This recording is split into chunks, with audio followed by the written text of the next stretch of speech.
Alors, donc on a vu comment on modélise les liaisons entre les pièces, on a vu comment on modélise les mécanismes, mais dans les systèmes mécaniques, il n'y a pas que des liaisons simples, telles que liaison pivot, liaison glissière, glissière hélicoïdale et autres.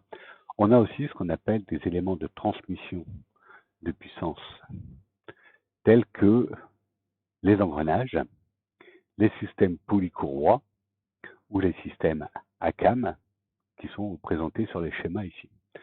Donc il a fallu, pour tous ces systèmes-là, créer également des schémas qui vont s'intégrer dans le schéma cinématique, au même titre que les liaisons, pour pouvoir compléter la visualisation du fonctionnement des mécanismes. Donc ici, on a le schéma d'un engrenage conique, donc ce qu'on appelle aussi couramment un renvoi d'angle. Donc vous avez l'engrenage qui est ici, qui tourne, donc la roue dentée plutôt, et qui entraîne celle-là. Et ils sont représentés ici par le schéma comme ça. Là ici un engrenage classique, un pignon, une roue, que l'on représente quand on regarde sur le côté de cette façon-là. Si on regarde de face, on le représente de cette façon-là, et on peut également le représenter en perspective. On va modéliser également les poulies courroies ou les poulies chaînes, les crémaillères, les roues et vis sans fin ou les cames de cette façon-là. Donc là, vous avez déjà tous les outils qui vont vous permettre de comprendre le fonctionnement d'un mécanisme en lisant un schéma cinématique qui sera réalisé pour le travail.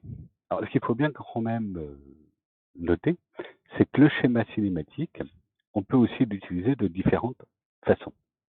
Nous allons surtout l'utiliser, nous, pour nous aider à comprendre le fonctionnement des mécanismes.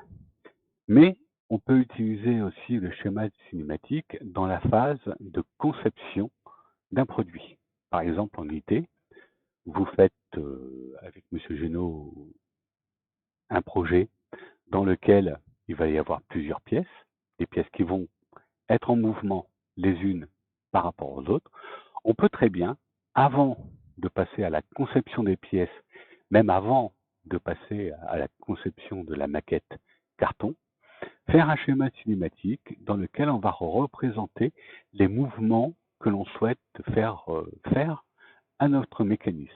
Donc là, le schéma cinématique n'est plus un outil de lecture, de compréhension, mais devient un outil d'aide à la conception d'un projet. Donc voilà pour ça. Donc cette partie de cours est terminée. La partie suivante, on va passer à des exercices d'application. Donc vous allez avoir, à partir de différents dessins, à réaliser le schéma cinématique du mécanisme ou des mécanismes présentés. Donc on se retrouve pour la prochaine séquence.